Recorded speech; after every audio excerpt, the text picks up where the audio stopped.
My name is Mikasi Hornick. I'm from the Ponca Nation here in Oklahoma. My mother's Casey Camp Hornick. My grandmother's Jewel McDonald, farmer. I grew up here on the Ponca Reservation, which is known as White Eagle, Oklahoma. Just to the north of us, about 5 miles of the city of Ponca City, which bears our name. This is the Salt Fork of the Arkansas River. This river is something that we all grow up being a part of. We fish, we hunt, we swim, and it's a part of everyday life. The ConocoPhillips headquarters is directly up the river. In the past 2 years, we've had 5 fish kills on this river, where I've came to this particular spot and all the fish were floated up and dead along the banks and floating down the river. We've contacted the EPA, various entities trying to find out what was polluting the river, and nobody wants to say. We're pretty sure that the pipes that they have coming out of the river to supply the fracking wells are dumping stuff back in the river. And I don't know if it's salt water or what type of chemicals they're putting in the river, but it's definitely killing our fish. Last year there was the Fish and Game Commission put out a warning that said you can't eat the fish out of the river. They also warned everybody to stay out of the river, not to swim in the river, but they didn't elaborate on why or what chemicals were being found in the water. People are still fishing here and people are still eating the fish, even though we know the fish are contaminated. But that's a way that they can put food on their table and survive another day. And sometimes you have to make a choice whether to have a long-term effect or to be able to put food in your baby's bellies today. And that's a choice that my people are having to struggle with. If they break the laws, if they break the rules, the EPA fines them. It's cheaper for them to pay the fine than it is to fix the problem. I came here during the spring whenever we were having our rains, and you can see the water line that the river comes all the way up here to where we're standing, and it's wide and it's flowing, it's rushing through here. And I came here one day just to see how high the river was, and the river was covered with oil, just rushing through here, millions of gallons of rushing water and oil mixed together. And they had a main pipe break up in ConocoPhillips. As the water receded, left on the banks was nothing but dead fish and dead waterfowl, ducks and geese and different various types of water birds. And the water kept receding further and further down, and just more life was decimated that we could see. Everything that they contaminate the land with, everything that they dump into the streams and into the ground makes its way into this river. Our groundwater is 8 to 12 feet deep, depending on where you're at on a Ponca reservation. So any type of spill, any type of contaminant that goes into the ground goes directly into our water, goes directly into our wells.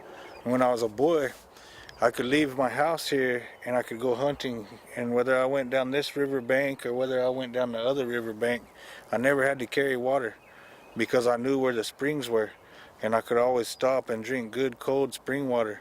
But now those springs are contaminated and we can't drink that water anymore. So, and the sad part is the deer and the raccoons and all of the wildlife, they drink from contaminated springs. They drink from contaminated rivers. They eat the grass from contaminated fields. They eat the crops from contaminated crops. And then we still hunt them and we still take them home and we still eat them. So we're ingesting contaminated meat. But for some of them, myself and my people, that's the way that we grew up, and that's the way that we can make it through the month, because we don't have a lot of money to go and buy enough groceries to make it through the month or to make it through the winter. So we hunt deer, or we hunt turkey, or we hunt squirrels, or we hunt rabbits, or we come down here to the river and fish, and we can bring in a few extra meals that way for our family. And like I said, it's a struggle whether to feed your family today knowing that they might get sick tomorrow. We're here at the Ponca Tribal Cemetery. This is the most sacred place that we have on the Ponca Nation, our burial grounds. This is the place where we come to visit our spirits of our relatives that have gone on before us. And we wanted to be able to sit here and look in all directions and pray with all of creation. This is very sacred to me. My grandmother's buried here on this hill. My brothers, my sisters, some of our children. If you look across this field here, you see the white stones of the veterans that served this country, United States of America. You can see that the Ponca people are proud. They're a proud people of warriors.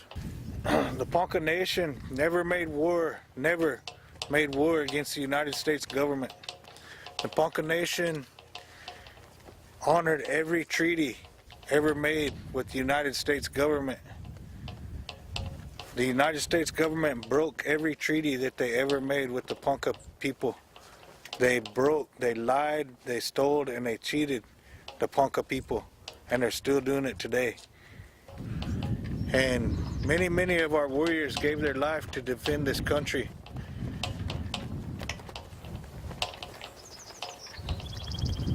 There's a memorial here for our code talkers that helped defend the nation.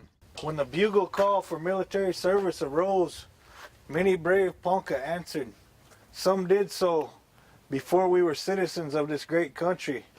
This dedication and honor has always been a strong trait among the Ponca people. I see my Uncle Carter Camp's name here. One of the most famous Indian activists in the country today answered the call to protect this nation. I'm proud. My people are warriors. But it hurts to be disrespected. It hurts to know that my Uncle Carter is buried here and that they have a landfill on top of us. That they have a landfill on top of our most sacred burial ground. That they chose this site to put their trash and make the dumping grounds of the city of Ponca City the worst slap in the face, the worst sign and show of disrespect that they could do to my people. They did, and they're still doing it today. I'm going to show you how they repaid us. I'm going to show you how the city of Ponca City repaid the Ponca people for giving their sons and daughters lives for this country. They chose this site to put their landfill. And I want you to turn around here, my friend. This says Ponca City Landfill. When our people are mourning, when our people are crying, when they're at their weakest and saddest point, they have to drive through the city of Ponca City's filth and through their trash to be able to get here to this sacred hill. When the wind blows from the north, it blows its trash across my grandma's grave. When the wind blows from the north, it blows its trash across the children's graves, across the veterans' graves. So when our people come here to this hill to pray and to call the spirits and to speak to the ancient ones and the ancestors that have gone on before us, we can no longer look to our homelands to the north because this trash mountain blocks our view, because this trash mountain stands before us in all its ugliness. Constant reminder of the oppression that we live with every day. A constant reminder that the city of Ponca City has no respect for the Ponca people, for the Ponca Nation, from which they get their name. They need to remember who they come from, because without us, they wouldn't be here. Directly behind me here is the Carbon Black plant facility. It's a Taiwanese-owned company that makes carbon fiber, like for the tires on your car, or the black carbon paper. This plant was contaminating a community just on the other side of these railroad tracks. There was a community, a Ponca community there, and it was actually called Carbon Black Community. That's what I've ever known it by. Those people that lived there were being contaminated for years and years, and had a whole array of health issues. It's almost like the black lung that coal miners get from being inside of the coal mines, from working the coal mines for years and years. Well, the people that were living next to this plant were getting black lung. Down here is kind of a natural marsh. The river's directly on the other side of the trees here to our left, but there's kind of a natural little marsh down here. There's been a lot of mutated animals found down in here. Frogs, deer with big growths on them.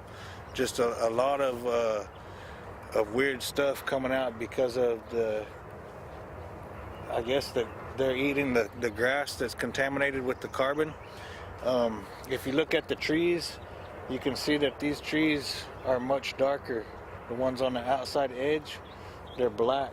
You can see the black on the trees, and if you look further in, the other trees that are a little bit further in are more gray, the natural color of bark.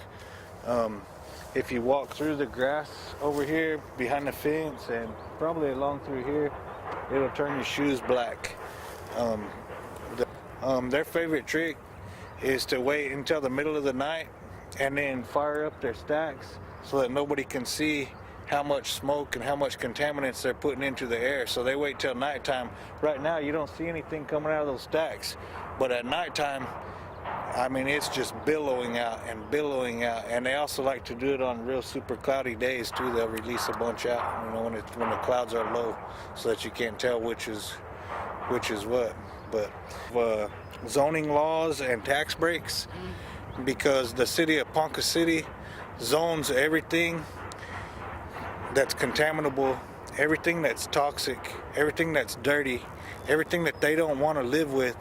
They put it on the south side of Ponca City so that my people have to live with it. The city of Ponca City is using my people's name. We are the Ponca people. They don't own that name. That's us. We're Ponca. They stole our name and named their city after us, yet they desecrate our land because they disrespect us as a people, and they're trying to kill us with these zoning laws. Tighten up our foothold on our land, our air, and our water, and shut these people down that are contaminating our homelands. Sometimes you have to stand up and do whatever it takes to protect Mother Earth and to protect your way of life, protect your family and your children. And you can see these big tanks up here to our right. You can see the stack billowing poison into the air. And you can see the clouds, the color that they are, contaminated green and purple. Those aren't clouds. That's the shit they're putting out in the air. These signs here. There's going to be signs up here. They're going to say you can't stop. They're going to say no filming, no cameras. And if we go too slow, they'll pull back here and they'll stop us. But it's alright. They ain't going to do nothing they haven't done before. They'll just tell us to move on. But these tanks, you see these big dams around them that are built around these tanks. Each one of these tanks leaks 3% of their holdings. So they hold these thousands and thousands of gallons of crude oil, and then they leak 3%. So that those dams are built to contain that 3%. That 3% sits in there and leaches into the soil and follows the pipelines. Also, there's a gas in here. There's a gas that they make in here. It's called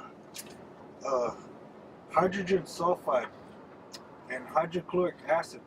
Hydrogen sulfide is a very, very deadly gas, And these earthquakes that we're having from the fracking, from the injection wells, if they break these pipelines open, those break open and they run down this little stream here, and then they go into the river and they come into my homeland. The fish, the animals, everything we talked about earlier are contaminated. But if we have a big enough earthquake and it breaks open one of those cells that has that hydrogen sulfide in it, it kills everything inside of a 15-mile radius. Everybody. 15-mile radius, dead. Do you see this sign? It says, "Attention please, for security reasons, no stopping, standing, parking, or photography in this area." They don't want you to take a picture of that shit running out of the back of their plant and running directly down into the river. Hey, why would they say no photography? They don't want you to. Is this America? No. Aren't you guys supposed to have some type of freedoms? Because I know I don't. The Standing Bear Native American Memorial Park. As you can see, it's really nice, beautiful place here. The grass is real manicured and cut real nice. And we have this arbor that's put up here. And this is a place where they have a powwow every September. And the 5 tribes that are in this area come together and have a powwow. So when I was a young man, these were all homes. These were all houses in this area. As far as you can see up that way, and as far down as you can see, and across the road, and all, these were all homes. And at some point in time, there became this toxic sludge. It started invading these homes, and these homes were mostly lower income people, lower income white people, black people, Native Americans, and Hispanics. But this was the lower income side of town, on the south side of town here by the refinery. And this toxic sludge started invading these homes, and their basements were filling up with this orange goo, this orange sludge, and it was very toxic. It smelled like diesel. It got to the point where they condemned all of these homes. They condemned all of this land that you see that looks so like just a beautiful park here. What they did is they came in and they bought out, and I say they, I'm talking about